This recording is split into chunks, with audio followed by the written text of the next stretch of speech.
Welcome to Educating to be Human, a podcast where we'll explore what it means to be human in today's world at the intersection of education, technology, and culture. I'm your host, Lisa Petrides, founder of the Institute for the Study of Knowledge Management and Education. Each week, I'll speak with people who are supporting transformative change in education today. That is, ordinary people creating extraordinary impact. Thank you very much for listening.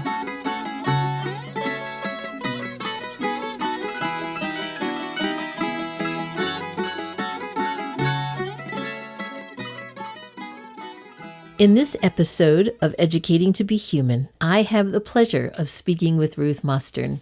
She is a professor of history at the University of Pittsburgh, and she is the director of the World History Center, and she's founder of the World Historical Gazetteer, which we'll talk about today.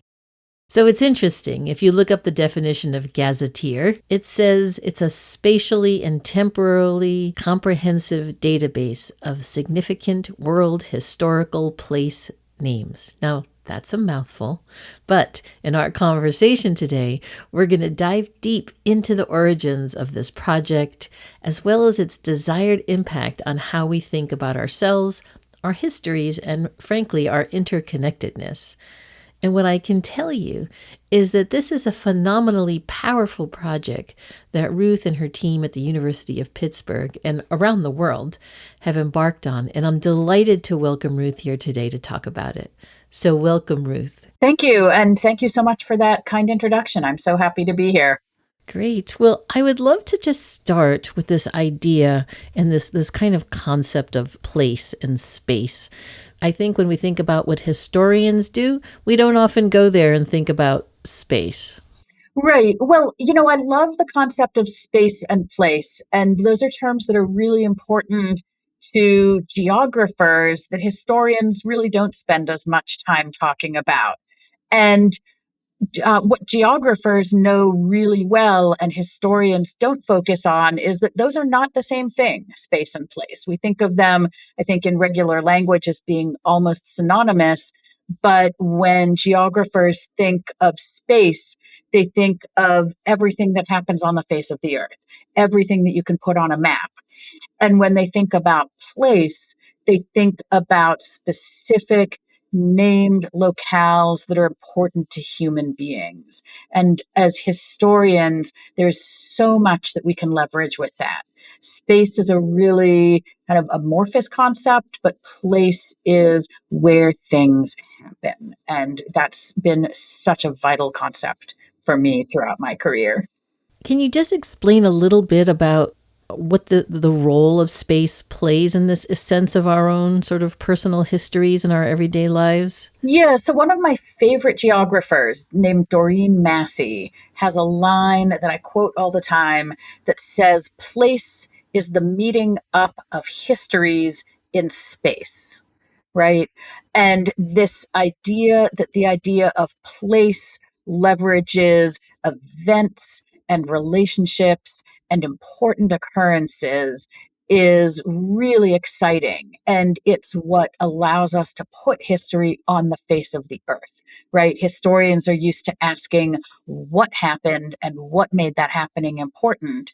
And the concept of place with this Doreen Massey definition allows us to keep to that work that we do as historians, but then to say, where did this important thing happen? And how did this important thing transform not just the people, but the place on the earth where the event occurred? So one way of thinking about this is that place is human and space is geometry. So if you're looking for a place to meet your friend for dinner and you search on Google Maps and you say, find me a restaurant, it doesn't say meet your friend at the following, XY coordinate of longitude and latitude. It says, meet your friend at the restaurant, and it gives you the name of the restaurant, and it gives you pictures of the restaurant, and it tells you about the food at the restaurant. And that's what it means to say that place is human while space is just an XY coordinate on the surface of the earth.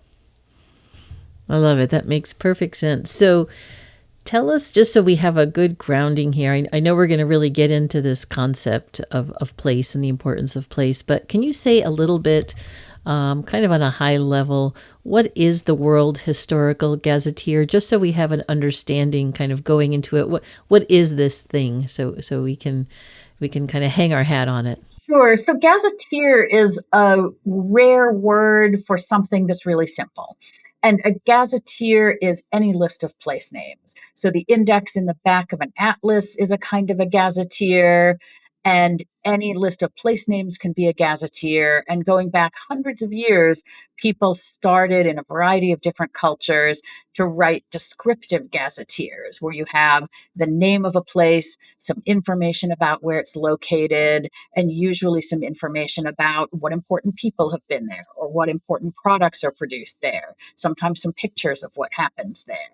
And so in the World Historical Gazetteer, we're trying to bring this gazetteer tradition into the computer age. And what we realized early on is that there cannot be one person's gazetteer that is a good gazetteer. And that's for a couple of reasons. One is because there's so many places in the world. Another one of my favorite geographers, named Yifu Tuan, has a line in an article of his about gazetteers where he says the number of places in the world is infinite. And the reason he says that is because although some places have names, others don't. And he gives the example of, his favorite chair in front of his fireplace, which is a place for him, but not for anyone else. And if you extend that through all the languages in the world and you extend it through all of historical time, then there's no such thing as one single gazetteer, because people have different experiences and people have different languages. And also because people fight over the names of places. People don't agree about what a place should be called or about what kind of place it is, right? Is Hagia Sophia, right, in Istanbul, is that a mosque, or is it a church, or is it a UNESCO heritage site, right? That depends on when and where and to whom you're talking. And so what we do with the World Historical Gazetteer is to say, okay, there's not going to be one single perfect, comprehensive, authoritative list of place names, and there shouldn't be. I want to understand sort of how you see the relationship between really places and human identity. Place is so important to human identity. When you meet someone, one of the first questions you ask as you're getting to know them is, where are you from? And one of the things that people so often want to do when they're exploring their own selves and their own family histories is to ask, where are our people from? And some of the most important social movements and political movements in the world, and very much in the world today, are about people's longing for a place, right? A place that they think, that they believe their distant ancestors came from, or a place that their recent ancestors have been expelled from. And it really, people are literally living and dying over where they're from, where they want to be, what they want to call the places where they are. And so we were talking a few minutes ago about meeting a friend at a restaurant, and that can end up being really important, right? That might be a place that's really important to you and your friend. You might have a heavy conversation there. Maybe you fall in love there. But then also, at the social level, entire communities and peoples live and die over what places they're from and what those places mean to them. That's absolutely true and fascinating, really, to think about it in this way. I'm wondering, as a historian, was there a specific moment or sort of realization that spurred you to undertake this project? It's been something that I've been working on for a really long time. And as long ago as when I was in graduate school in the 1990s, I started having this feeling as I began my dissertation research of feeling like so many books of histories were kind of floating up in an abstract place. And I would read history books and they would talk about people moving from place to place or some event happening. And I found myself always wanting to turn to maps and figuring out where that was, or trying to just kind of puzzle through, wait, are we talking about things that were thousands of miles apart? Are we talking about things that were 10 miles apart? Right? I couldn't even figure that out in a lot of books of history. And so I've really spent my whole career with this impulse of thinking that if we can just put people in place, we'll have so much more of an insight about what the human experience is really like. When I was in graduate school in the 1990s, I was working on a dissertation about the history of medieval China. And what I was interested in specifically is something that I call the geography of state power. And what I realized, because there aren't a lot of sources for medieval China, is that I could make the idea of place into a historical source.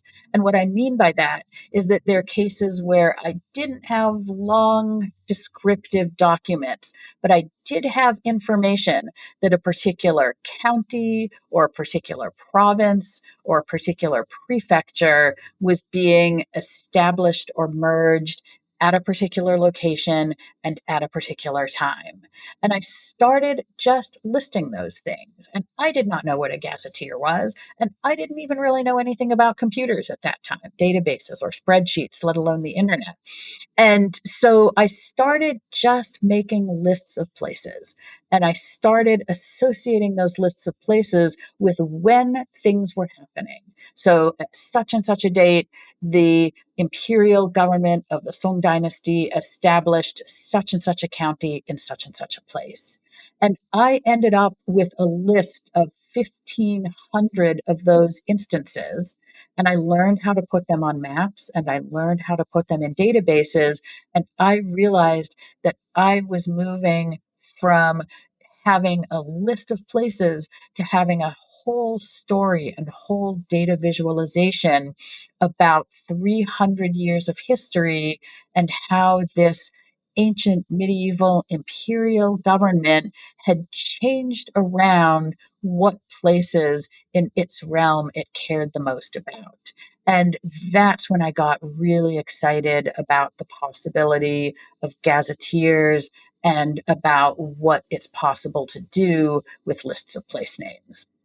So, how would a historian, in fact, put their data or information into the World Historical Gazetteer? So, the way it works is first, if you're a historian or a genealogist or just somebody who cares about place, is that you've created this list of place names and you can go to the World Historical Gazetteer and find out what our submission format is. And you can even download a template that you can use. It's a really simple spreadsheet format. So you've created your list of place names, it's in our format, you've registered as a user, and then you can upload your list of place names into our system. At that point, something really interesting happens. And the core of our methodology is something that we call reconciliation. And what reconciliation means, I was talking earlier about how places don't have to have just one name, and we don't have to have any one person's perspective on what a place really is. We don't have to think about what the official name is. And so as you go through our reconciliation process, what happens is a computationally assisted but absolutely human process where you click through place by place in your submissions, and our system says, hey, we think we know about a place that might be a close match to your place. Maybe it's located in the same modern country, maybe it's located nearby, maybe it has the same name. Do you or do you not want to say that the place that you've submitted and the place that we already know about are a close match to each other? And if you say yes, then it means that they're linked to each other. Our system uses a methodology called linked open data. And if they're linked together, then if somebody searches for a place by your name or by a different name that we know about, any kind of variant name, they'll find both of them together. If you say, no, this is not a close match, I'm talking about somewhere totally different, right? That's your choice. You can always do that. And what that means is that a user who searches for one place won't find the other place together.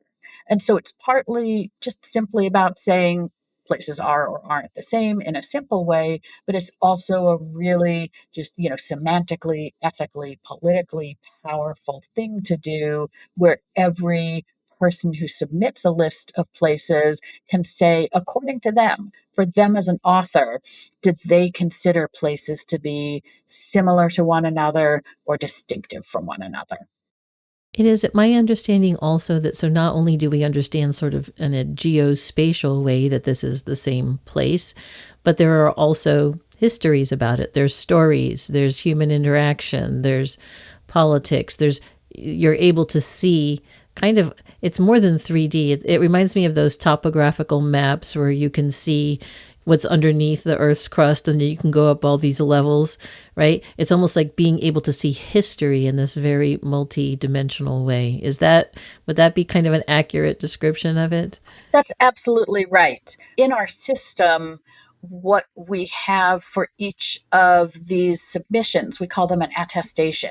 So if I submit a data set that has information about a place and you submit information about a place, and you've said that you want users to find these two places together, then each of us has a version of information about that place that's associated with a particular source, maybe associated with a particular language, maybe associated with when that place was meaningful or when that place had a certain name.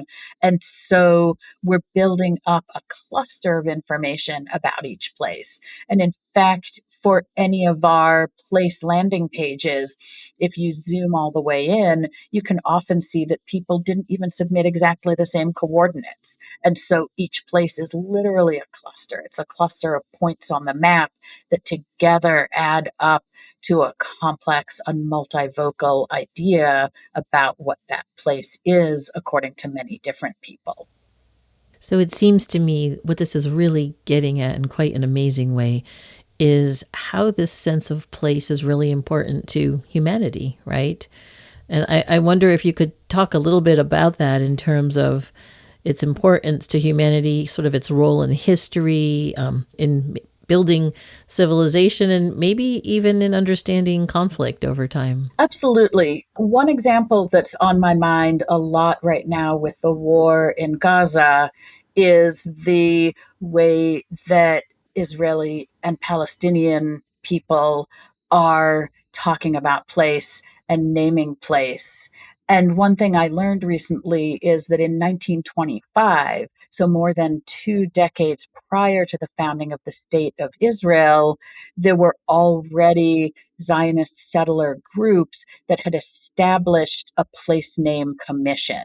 So before they had any reason to believe that they would ever be able to establish a government, they already had teams of scholars and historians and settlers and rabbis who were looking at biblical history and who were looking at the names of, exemplary Zionist heroes and looking at maps of Palestine that at that time were populated only with Arabic names. And, you can actually see the documents. They've been digitized as images where the early Zionist settlers were crossing out the Arabic names and penciling in the Hebrew names that they wanted to use for the same places. And of course, the consequences of that are reverberating with us today. And there are also now websites of Palestinian historians and Palestinian geographers who are going back to the historical sources and recreating and uplifting the Arabic names for places that have been lost.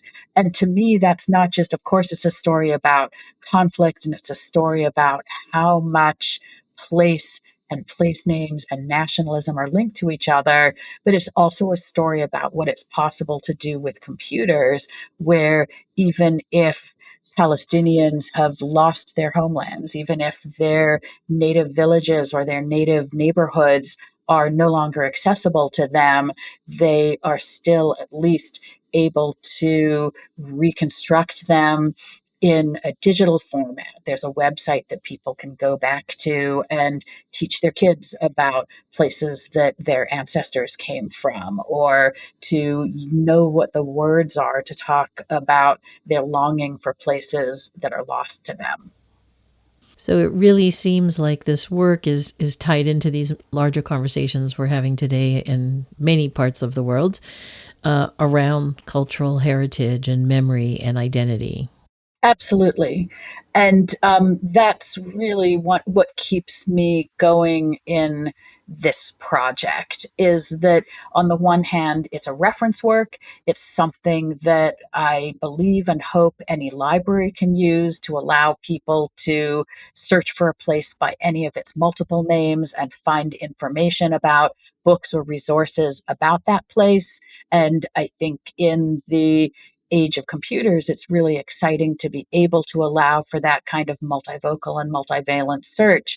But in addition to just being a reference work, it's also a platform where people can gain some insight about how places have changed over time and what places are saturated with meaning and conflict, and in some cases, histories of colonialism or displacement, and things that might be really hard to talk about, but that we can look at in a really tangible and concrete way if we can say, look at this one place, look at all the people who have given it some name because they care so much about it and because it's meaningful to them in their history.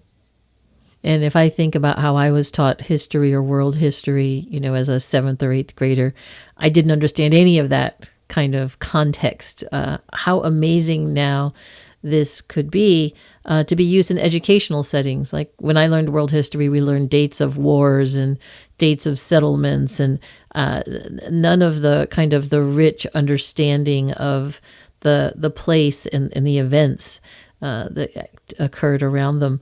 I wonder if you could talk a little bit about how you envision or how it is being used today in educational settings, and what do you hope like students and educators can gain from using the World Historical Gazetteer? So I already use it in my classes, and we already have a page of curricula and lesson plans that are using the site, and I'm really excited about the educational possibilities for it.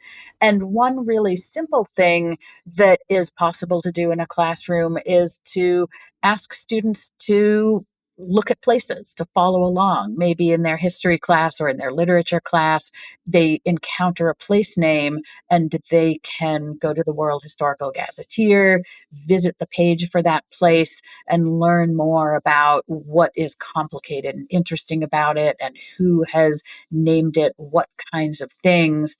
So that's one really simple use in a classroom. Another tool that we've developed that you and I haven't talked about yet is something that we call a place collection. And this is designed to be usable for high school students, maybe even for middle school students, easily usable for teachers and for college students. And our place collection tool allows anybody, any registered user, to identify a group of places that have something in common. Maybe they're battles in a war, or maybe they're places that somebody stopped over the course of their lifetime, places where people lived over the course of their lifetime, or maybe they're stops along a pilgrimage route, or places associated with an artistic movement. And we have the option for people to create collections of any of those places according to what they have in common. It could be as simple as all of the places that are named in one chapter of a history textbook, for instance. And anyone who creates a collection of places can see them viewed together on a map and can also annotate them with some information, a line, a sentence, a couple of sentences, a web link explaining how these places are thematically connected. Because one thing we haven't talked about yet is that places make so much of their meaning not as individual places, but as places in combination with one another. And that's another thing that using our tools and our platform, places can be related to each other in many kinds of ways, right? More different kinds of ways than any map or any book can articulate. It might be places that are personally meaningful to you. It might be places that are on your bucket list of locations that you would like to visit. And so we're really excited about this idea that we're already using, where people can build up personal collections of places. And I can envision so many different kinds of classrooms where that would be really energizing and exciting. Just the opportunity for people or students and young people to be able to tell their own stories based on place and the events around them, and not have to live, as we've seen in many history books, with someone else's stories, with their own interpretation of the stories. That's quite an opportunity. Absolutely. I could see this being used in a writing classroom, for instance, where students are asked to assemble a collection of places that they care about and then to write a paragraph of annotation about each one and why it's part of their personal collection. And our collection building tool also allows anyone to write an essay, a sort of an introductory essay that says, hey, this is what this whole collection is about. This is what the theme is for it. And in our version 3, which is going to be launching later this month, we also have the opportunity for teachers to establish classroom groups so that students who are asked to do an assignment, especially if it's something very personal like that, don't have to worry that it's going to be visible out on the open internet. It's a safe space where teachers and students can share information with one another using this idea of place as a window into everything that they want to communicate about and reason about. Yeah, I could imagine some really terrific exchanges even among classrooms of students in one location and another location as they come to understand this issue of place in different ways than maybe they're being taught. I'm wondering, we have streets being renamed, we have schools being renamed. I'm wondering if you're encountering a resistance at all, or in today's world in 2024, where there's a lot of renaming and re-understanding of place, what you're encountering in that way. Right, that is such a good question. And it's one that I think of a lot in the troubled times that we're living in. And my hope, and maybe it's a utopian hope, is that by allowing people to share on the same page information about what they think a place is, that maybe we don't have to choose that it's only one thing. We don't have to choose between an indigenous name and a colonial name. They can exist together side by side in the World Historical Gazetteer. And that even if people who want to see places renamed in the name of justice, who may not be successful in the world of maps and street signs and official names, at least can use our platform to say, here's what I think this place should be called. Here's my ancestral name for it. Here's some information about what it was called 100 or 200 or 500 years ago. My hope is that this can be something that helps to support peace and dialogue. That's a lot to hope for. We haven't yet had anyone contact us and say, how dare you use the following name for a place? or how dare you not include the following other name for a place? And if I did get a communication like that, what I would hope to respond is, add your information too, right? The point is to include all of this information together in dialogue. When somebody submits a list of place names that they want to make public in our index, we do an internal review, not an editorial review where we say your place names are wrong or we don't like your place names, but just to make sure that it's not something that's racist, offensive, something that we don't want to have in our index. But we take a really light editorial touch because our hope is that our platform is a place for dialogue on these topics. Let me give you one really specific example, which is that a couple of years ago, the United States Department of the Interior ruled that all the names that still existed as official names on the American map that used a very offensive name for Indigenous women, that those names should no longer legally be used. All of those hundreds of names have been changed to something different. And we indexed the new names, but we're also still keeping the old name because that's also part of history.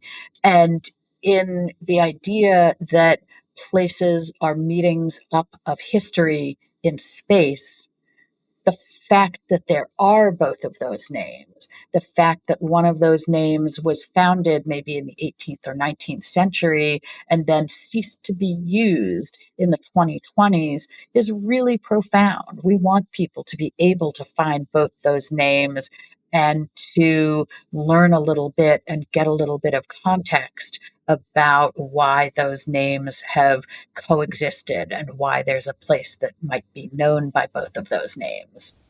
And I have to say that just seems so important today as we're trying to have a better understanding as people, more compassion, more empathy, sort of trying to understand, I guess, really this nexus of where history meets geography and how we help sort of navigate these challenges over time, because you can't, and we should not, and we should make clear what the history is. We don't want to erase it, right? The work that you're doing really helps us see that, the places aren't just locations. They're not just names. It's really the sum of all of those important things that have happened over time. So I really see this as something that helps us understand ourselves better and creates more of a dialogue around these topics. Right. I really love the way you put it, that a place is not a location, it's the sum of all of the important things that have happened at it. And that's really the spirit that I'm trying to bring into my project. Are there ways in which, let's say, social media, for example, has influenced the way that we study and teach history? And is this an example of sort of moving that forward in a way? Or does it create a more complicated conversation that's harder to resolve? That's a great question.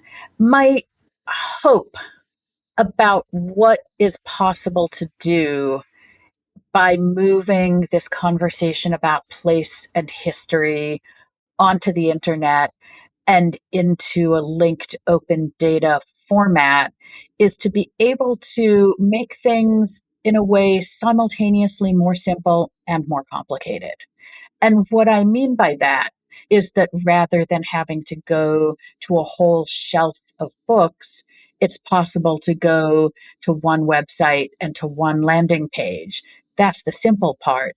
But the complicated part, and I mean complicated in a good way, complexifying, is that once they find their way to that landing page, that they're not finding their way just to one piece of information or just to what one author of one book thinks about that place, but to a whole world of multivocal and messy and maybe conflicting information about what has made it meaningful to many people over time. And that's an aspiration that wouldn't have been possible until quite recently, given the technological affordances of the internet and especially this data linking methodology that we're using. Great. Well, Ruth, thank you so much for the work, both the work you do as well as for your time today. I really think you've helped us understand and made such a contribution to this way of, how we humans seek to find connection and shared memories. And I guess that question that we ask, that we get to know each other by, where are you from? It means something different to me after I've understood the work of the World Historical Gazetteer and the work of historians and geographers and how we put these things together today. Really remarkable work, and thank you so much. Is there a place that we can send people to learn more about your project? So the World Historical Gazetteer website is open, it's public, anybody can register as a user. We have lots of information about what gazetteers are and how to build gazetteers and how to use all of the tools on our website. And I really encourage anyone who's listening here to come check us out. Great. Thank you so much.